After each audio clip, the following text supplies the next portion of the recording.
Nerekin, nere ezkerreta, Xabier Arruti, nekazaritza eta lurralde orekako zuzendarile daukezue.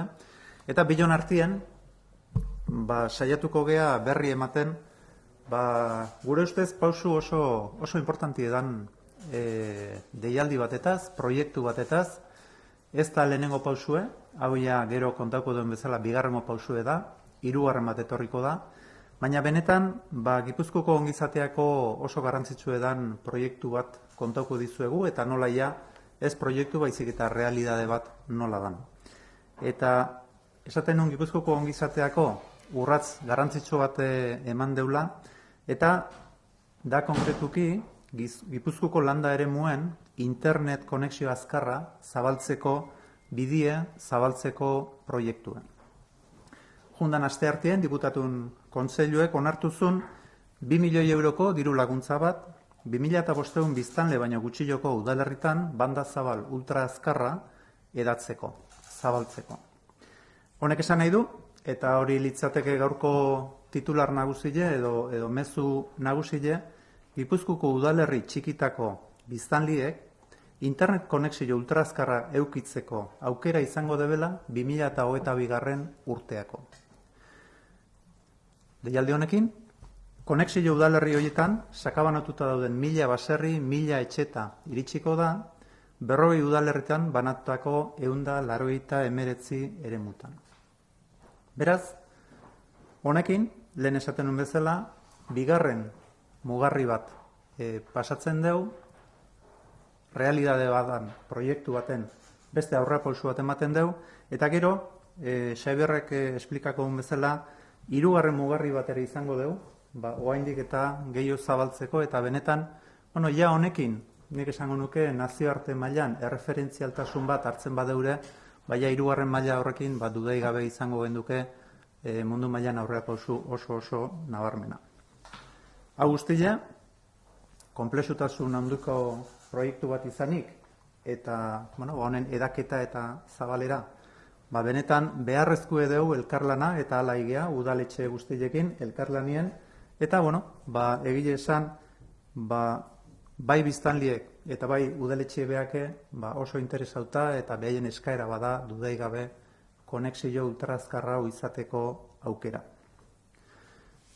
Askotan esaten deu, ekonomi indartsu bat beharrezko edala, Gipuzkoko ongizate mailai eusteko, eta esaten deu ekonomi horrek finantziatzen lagunduko dula gure ongizate mailak eusten dion zerbitzu publikoek. Baina, zerbitzu publikota zaigeanean, ezin deuna da zerbitzu publiko batutaz itzein hiri eremutan eta beste batzutaz landa eremutan. Zeguk, ongizate maila zitzeiten deunean, Gipuzko osoako aigea hitzetan. Beraz, ongizate mailaz hitzeiten deunean garbi izan behar deu, hiritan, naiz, landa eremutan, babestu behar deula eta bermatu behar deula ongizate maila hori. Zegure landa eremutan, babestu behar deuna da, noski bizi kalitatea, baina baitare lehiakortasune, baitare erakargarritasune, ze oso importantia da gure eremu horiek danak babestie. Azkenengo krisi hontan, nik uste dut danok garbi izan deuna, gaur eguneko mundu konektatu hontan, zein importantia dan eta konfinamentu garaien ikusi deu, alde batetik geuk lanian jarraitu deu, ekonomia asko martxan jarraitu debe, konexio horri esker, baina eske gure seme alabak hezkuntzan jarraitu ahal izan debe, noski, gure lagunekin edo maite ditugunekin kontaktuen jarraitzeko aukera izan deu, konexio horri esker, eta noski, aisialdirako ere leio bat izan da. Beraz, erakargarritasun hortan, lehiakortasun ekonomiko hortan, lanian jarraitzetaz, gure familien hezkuntza edo maite ditugunetako gertuasun hori ezin du izan. Bai hiri baten zentruen bizi baldimazea, baina ez eremu zabal baten bizi batzea edo landa eremu baten bizi baldimazea. Beraz, gaurko proiektu honek hori da bermatuko duna eta hori da lantzen duna. Eta hori dana hitzeiten deunean hitzeiten nahi Gipuzkoko ongizateaz. Beraz, guk nahi deuna da Gipuzko digital bat, Gipuzku inklusibo bat eta orekatutako Gipuzku bat. Guk, noski, guretzako ongizate hori helburu estrategiko edalako, baina baita ere herritarren eskaera badalako. Herritarren eskaera bat bizi dien lekuen denak oportunitate igualak izateko. Decía que el pasado martes el Consejo de Gobierno aprobó una convocatoria de ayudas por importe de 2 millones de euros para el despliegue de la banda ancha ultrarrápida en los municipios de menos de 2.500 habitantes. Esto supone que todos los y las habitantes de los municipios pequeños de Guipúzcoa podrán disponer de una conexión ultrarrápida a Internet para el año 2022. Con esta convocatoria ampliamos un proyecto que ya está en marcha, un proyecto que ya dimos un primer paso en la primera legislatura, en la legislatura 2015-2019, donde hoy consolidamos, llegando a más de 1.000 caseríos y casas diseminados en zonas rurales, en total en 199 zonas distribuidas en 40 municipios, y hay una tercera fase del proyecto que luego Xavier podrá dar más detalles, donde ya no solo llegaríamos al resto de la población, sino que además nos convertiríamos, si no lo hemos hecho ya, en una referencia internacional en este ámbito. Bueno, cuando hablamos de bienestar social, hablamos muchas veces de una economía fuerte, una economía que sea capaz de financiar los servicios públicos sobre los que se sostiene nuestro bienestar social. Pero claro, cuando hablamos de servicios públicos, lo que no puede haber es servicios públicos de un tipo en función de si vivimos en zonas urbanas o en zonas rurales. Es decir, nosotros cuando hablamos de bienestar social hablamos del bienestar social de todos los guipuzcoanos y guipuzcoanas, posibilitando precisamente esa riqueza territorial, esa identidad y, nuestra propia esencia de Guipúzcoa. En este periodo de confinamiento, decía también, hemos podido ser conscientes de la importancia de la conectividad y de la importancia que tiene esa conexión, esas conexiones de alta velocidad hoy en nuestro día a día y en nuestro bienestar social. En el confinamiento hemos podido seguir trabajando, o las personas que tenían una actividad económica han podido seguir desempeñando esa conexión con sus proveedores y con sus clientes gracias a estas conexiones. Pero es que nuestras familias, nuestros hijos y nuestras hijas han podido seguir las clases por remoto gracias también a esta conexión. Por no hablar del contacto con las personas de nuestro entorno, de la familia y de aquellas personas que queremos, así como esa ventana para nuestro ocio a través de las distintas oportunidades que nos ofrecen hoy en día y a las que, sin duda, poco a poco nos hemos ido incorporando toda la población. Por tanto, tanto desde un punto de vista económico como desde un punto de vista social y familiar, como desde la propia educación, es fundamental que esas posibilidades de conexión las habilitemos también independientemente de dónde residamos, independientemente de si residimos en núcleos urbanos o si residimos en zonas rurales. Y esa, ni más ni menos, es el objetivo y la realidad, diría, del proyecto, de la segunda fase del proyecto que presentamos hoy.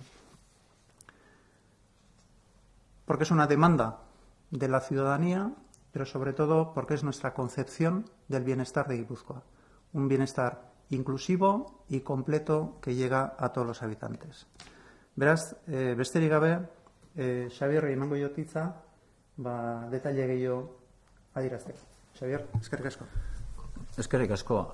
Ez dakit askoz gehiago, ikusten nahiko behintzat gauza interesgarriak edo funtsa behintzat diputatuak azaldu duela, pixka bat osatze aldera esatea deialdi honen eskabideak egiteko epea hilabete batekoa dala, gero obra egiteko edo ejekutatzeko 18 hilabetetako epe bat emango zaiola aurkeztu esleitzen zaion operatzaileari.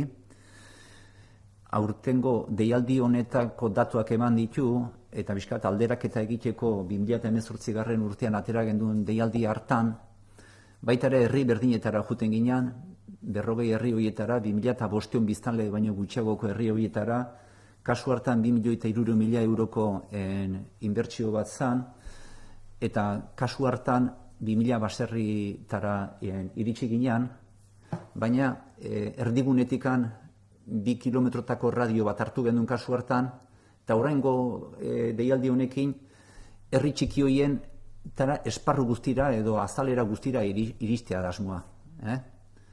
Orduan, kostu handiagoa dauka, askoz barreiatu daudelako baserriak edo eraikinak, ez? Baina kasun bigarrengo deialdi honekin nolabait esateko, 40 herri horiek, 2005 biztanleti beherako herri horiek, herri horietako eraikin guztitara iritsiko ginak, ez? Pixka bat osatzeko diputatuak esan duena. Azpimarratu baita ere, eta hau, ez dakit, guk telekomunikazioen kontu hau oso Europatikan eta oso araututa dagoen gai badala, eta interbentzio publikoak edo diru publikoa ezin dela edozein modutan eman, ez? Kasu hauetan, lehendabizi egin behar izaten da, deialdi bat edo konsulta bat egin behar izaten da, jakiteko operatzaileak beraien kabuz iritsi daitezken edo ez zerbitzu hau ematera.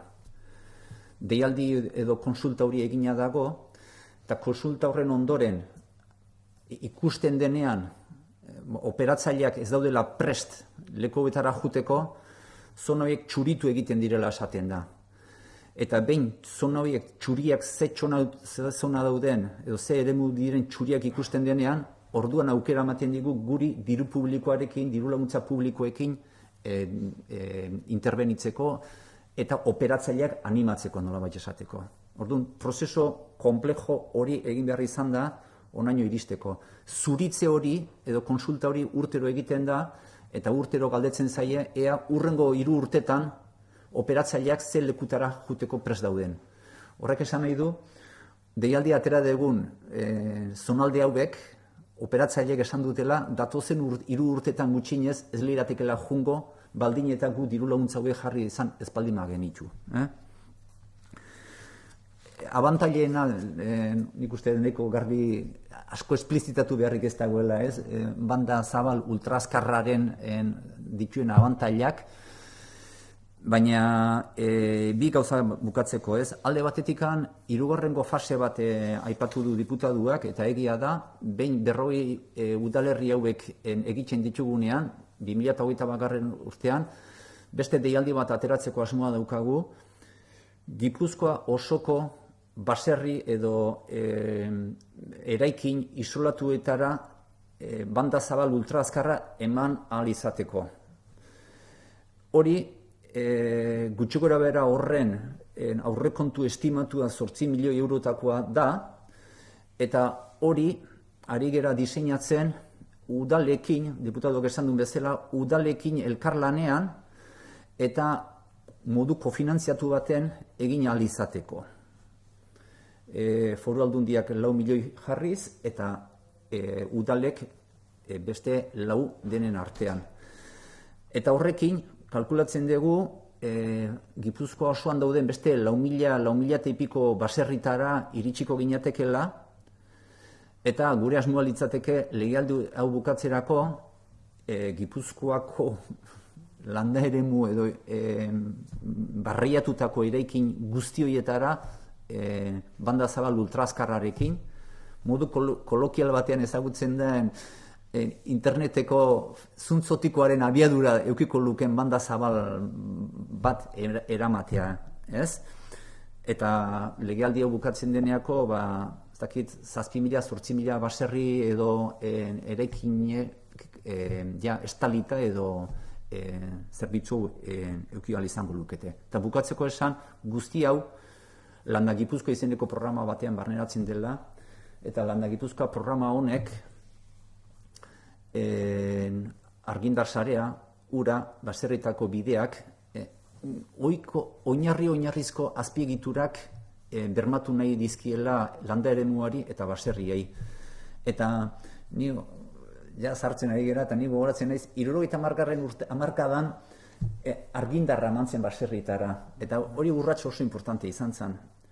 80. hamarkadan telefonoa, baserri bideak egokitzu zian, eta Gipuzkoa orekatua eta daukagun paisaia baldin daukagu, eta baserrietan eta jendea bizin baldin da, izan da oinarrizko azpiegitura horiek eman ditugulako, ez? Eta hau, nik uste dut, oinarrizko azpiegitura bat izaki, apustu benetazko izaten nahi dela, eta honek bermatuko dula, o bermatu beharko lukela, diputatuak esaten zuen bezala, baserrietan eta eremu horretan jendea bizitzen jarraitzea, eta jarduera ekonomikoa ere egin ahal izatea. Ez dakit, gazteleraz merezi dunen zerbait esatea edo ez? Ez? Oin zuen txanda, ez? Bueno, beraz, ikusten dezuen bezala, proiektu aintzindari bada, eta nazioarte mailan aintzindari. Xabier esan duen bezala, Europa eta ministeritza, estatu mailako ministeritzakin, prozedura guztiekin eta helburu guztiekin betetako proiektu aintzindari bat. Aldundi honen, helburu estrategiko batekin bat datorrena, eta da ongizate maila eta desberdinkeri gutxieneko lurralde izatea. Eta hor, dudai gabe, mundu mailako tendentzitako bada, hirigunetako konzentrazio hori. Eta gu ezpagea kapaz, holako proiektua aintzindari hauei esker, hor inziditzeko baitare, mundu mailako tendentzioien jabe izango gea, eta olatu horiek emango gaituzte, eta izango genduke, Gipuzku, desde logo, aberastasunien galduko lukena, ez bakarrik paisaian, noski, baina baitare gure identidadien, gure kulturan, eta ez litzateke izango gu geana, Gipuzko izan dana eta izan nahi deuna. Beraz, proiektu honen bitartez, espero dugu aurrerapauso garrantzitsu bat ematia, eta gizarte garatu batek eskatzen duen bezala, momentu honetan, Xabier esan duen bezala ez, urte eta hamarkada ezberdinetan eman ditugun pausu garrantzitsu horiei esker daukeu gaur egun daukeuna, eta oain pausu horiek ematen jarraitu behar dugu, nahi badeu, gaur daukeuna etorkizunean ere izatia. Hemendik aurrea, zuen galderatako, zuen esku. Ulertzen gauza bat, ze diferentzi dago bigarren fase eta hirugarren faseko baserrien arte? Bigarren fasen, esan dezu ella, después del radio de 2 kilómetros oain, ja pixkate urrutiko daude baserri eta iritsiko zeate, eta hirugarren fasen, ze baserri diego, ze nundare, aizkorriko puntan, o ez dakit? Bigarrengo faseekin 40 herriak kubritzen ditugu. Hirugarrengo fasean 88 edo 9 iritsiko gineke, Gipuzkoa osora. Gipuzkoa 88 edo 9 herri dauzkagu. Bigarrengo fase honekin 40 urritzen dugu. Beste 40 gelditzen zaizkigu kanpoan. Tolosa fase honetan ez da sartu. Ez delako 2005 biztanle baino gutxiagokua. Hirugarrengo fasean abarkatuko duguna izango da 2005 biztanletik gorakoak. Tolosa, Donosti, Errenteri, Oiartzun, herri handi guztik.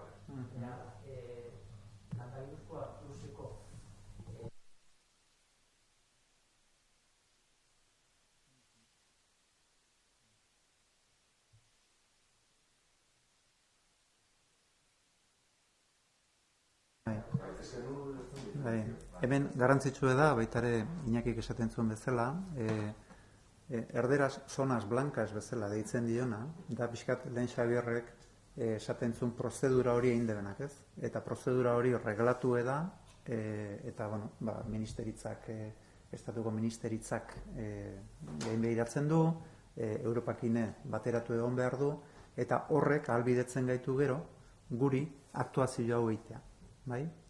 Orduan, momentu honetan, zuri bezala, edo txurituta edo zuri bezala identifikatu daudenan, han aktuatzen.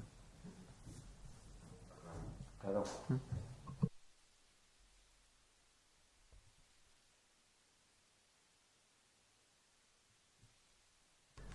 Oso ondo, eskarrik asko da noi, etorri zaten noi, eta pantaiaz bestalde eontzeaten noi, eta, lehenik gaur, Santo Tomas, itxura pixkat ia ematen dion, eta gabon honak pasagitza zuela, eta urtie hobeto hasi. Eskarrik asko.